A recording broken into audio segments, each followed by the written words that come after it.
Hey, Truth Seeker, welcome back. Zach here.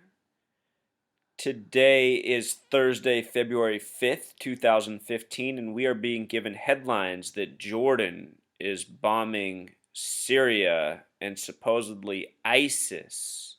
In this post, I want to talk about ISIS, what it supposedly is, and why I think we're being given these ongoing hoaxes to justify what is occurring. Before we get into that, I want to watch this video, a piece of history. This is General Wesley Clark, who nearly ran for the Democratic presidential seat in 2004 instead of John Kerry. Let's listen to what he says about Syria, where Jordan is now bombing today. About 10 days after 9/11, I went through the Pentagon and I saw Secretary Rumsfeld and Deputy Secretary Wolfowitz. I went downstairs just to say hello to some of the people on the Joint Staff who used to work for me. And one of the generals called me and he said, "Sir, you got to come in. You got to come in and talk to me a second." I said, "Well, you're too busy." He said, "No, no." He says, "We've made the decision. We're going to war with Iraq." This was on or about the 20th of September. I said, "We're going to war with Iraq. Why?" He said, "I don't know." He said, "I guess they don't know what else to do." So I said, "Well, did they find some information connecting Saddam to Al Qaeda?" He said, "No, no." He says, "There's nothing new that way. They just made the decision to go to war with Iraq." He said, "I guess it's like we don't know what to do about terrorists, but we got a good military and we can take down governments." And he said, "I guess if the only tool you have is a hammer, every problem has to look like a nail." So I came back to see him a few weeks later, and by that time we were bombing in Afghanistan. I said, "Are we still going to war with Iraq?" And he said, "Oh, it's worse than that." He said, he reached over on his desk, he picked up a piece of paper. He said, I just got this down from upstairs, meaning the Secretary of Defense's office today. And he said, "This is a memo that describes how we're going to take out 7 countries in 5 years, starting with Iraq and then Syria, Lebanon, Libya, Somalia, Sudan, and finishing off Iran."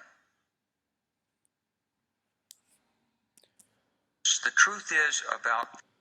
All right, Truth Seeker. So he said that was 10 days after September 11th.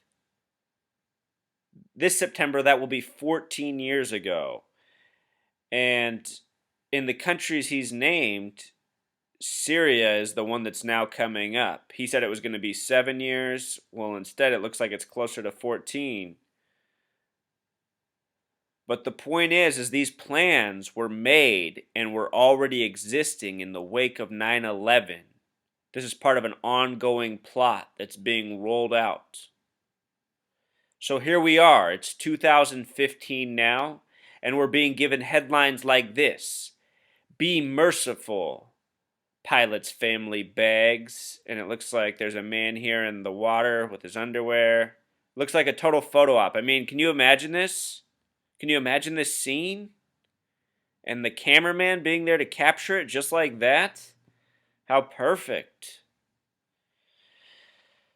So this hyphenated caption, "Be merciful," has a Pythagorean gematria of 49, a number that's getting quoted a lot at this time in history right now. We're in the 49th Jubilee year. This pilot's name, Moez al-Kasaspa, has a Pythagorean gematria of 44, like the simple English gematria of the word kill. We talk much on this video blog about the number 44 and what it has to do with death, assassination.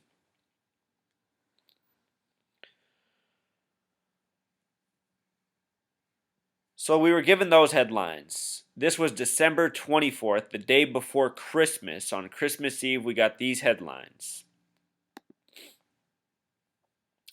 Just days ago, we found out that this pilot was burned alive, again hyphenated.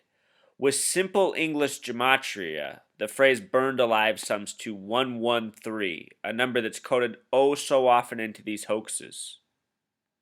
And so much more. Even Disney and Pixar admit that they code these numbers into their movies. And why? I imagine for the same possible subliminal reasons. Possibly these numbers somehow program us subconsciously because we're constantly being bombarded with them. And they seem to have to do with something about accepting fake. from Disney animated films to this news, and possibly something much greater than that. So we have these coded headlines, coded names. Now, in response, and doesn't this just seem oh so immature, Truth Seeker? In response, we're being told that Jordan is bombing ISIS in Syria because of this pilot getting burned alive. Of course, it's awful that somebody was burned alive, but how does it bring justice in the world to bomb a country? You're just going to bring more death and destruction. You know, one bad act shouldn't beget more bad acts. When are we going to get over this philosophy? How come as a society we continue to go along with this philosophy? This is the post 9/11 post 9/11 era mentality. Is it not? You know, an eye for an eye, a tooth for a tooth. We don't teach this to our kids. We don't teach this in schools. We don't say this is right, but as a nation, we accept it and we applaud it and we cheer for it. If you go on YouTube and you look at the comments for the videos having to do with this bombing, you see how many people are cheering it on. Nobody should be cheering on bombing. Imagine if your town was bombed by fighter jets overhead. Would you ever want to live through that experience? No. And look at these headlines from CNN. Just the beginning. Coded headlines, taunting headlines that they've been switching up throughout the day. Here's another one. Upping the ante with the same picture. More coded gematria. I want to point out that with simple English gematria, upping the ante sums to 156. This is just like God with English gematria. In English gematria, you take the simple English gematria. Remember, God is 26, and you just multiply it by 6. In the film Truman Show, the name Truman Burbank sums to 156, and that film was released on the 156th day of the year. And that movie's about playing God. And I think these people who run this show, give us this fake news, orchestrate these wars, I think they truly see themselves as gods. And I think this is their arrogance coming through in these headlines. If you've read the book 1984, it's about ongoing wars that nobody understands for what reasons in terms of the civilian population. It's pretty much like the nation we live in now. During the Gulf War, Jordan's relations were damaged with the United States, but now they're an ally. I just want to point out that, just looking at more wars from these regions, memorable wars, the dates of the Gulf War are very curious. Operation Desert Storm lasted exactly 42 days. Remember, the word war is 23 plus 1 plus 18, simple English gematria of 42, just like the word gun. Operation Desert Storm, this tiny war, lasted 42 days, from January 17th to February 28th. Similar time of year as well. It started on August 2nd, 8-2. The word soldier equals 82. Curiosities. More headlines about Jordan striking ISIS. King to Pilot's dad were avenging his killing. I mean, just nonsensical, Truth Seeker. Government's got all the money in the world to spend on wars. How about for some healing causes? How about for some better schools? True Seeker, we could live in a world where classroom sizes had ratios of 12 students to a teacher. We could have that if we decided to pay for that as a society instead of all this war. All hooked on the war. And how do they keep us invested in war in the year 2015? With more and more bogusness.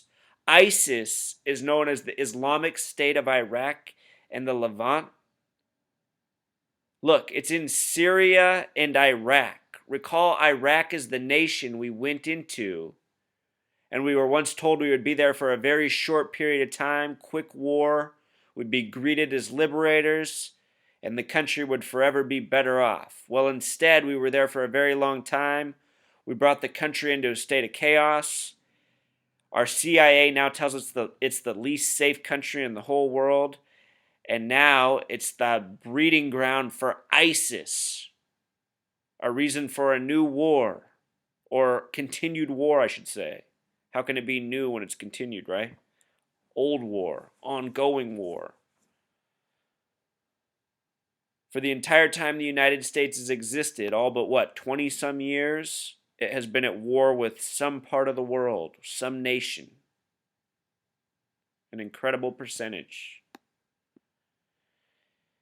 If you're not familiar with the region, here's Jordan that's now bombing its neighbor Syria.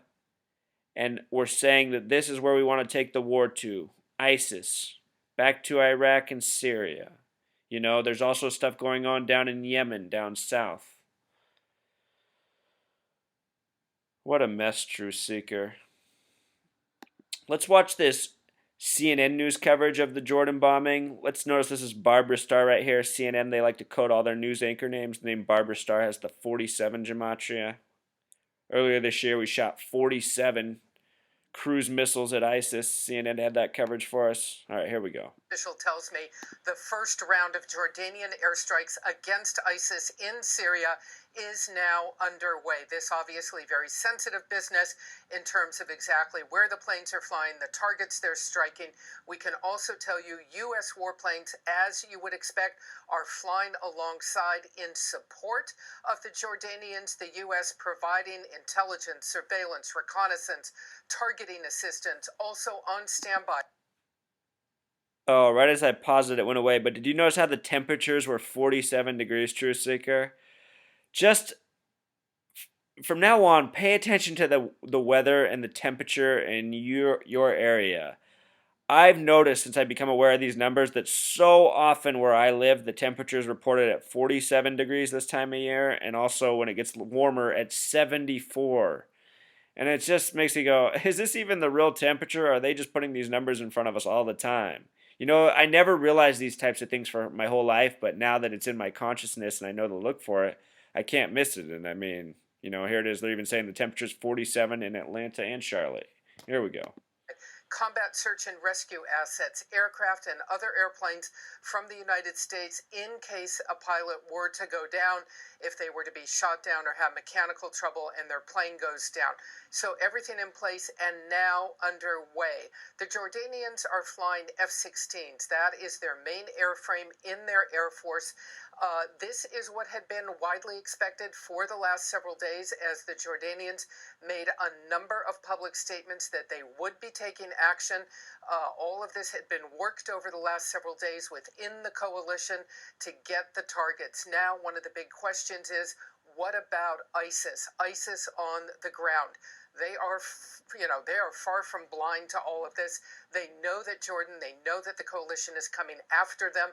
So the question will be, when these warplanes go overhead, what ISIS targets will they find? Will ISIS have tried to run away and hide? Will ISIS stand and fight? This may now be the big unknown in the coming hours. Where is ISIS, and can the Jordanians get to them? All right, Truth Seeker. So that about wraps it up. This ISIS revenge plot is based on a hoax. You know, the Jordanian pilot is likely nothing more than a myth. A photo opportunity, a false story, and hours of media broadcasting doesn't make something real. And that's the lesson a lot of people aren't learning in the post 9/11 era. You know, George W. Bush once went on TV and said there were WMDs in Iraq, and if we didn't go to war, there could be major consequences in the forms of mushroom clouds. That's how he put it. Well, as it turned out, there was nothing. Yet somehow we remained at war there for more than a decade. And now look. Now look at what it is. ISIS. More excuses. More lies. More propaganda. And worse yet, more gullible people falling for this nonsense. We got to wake up. There's an end to this. And the end's going to be an even worse place than we already are. All right. Until next time, Truth Seeker.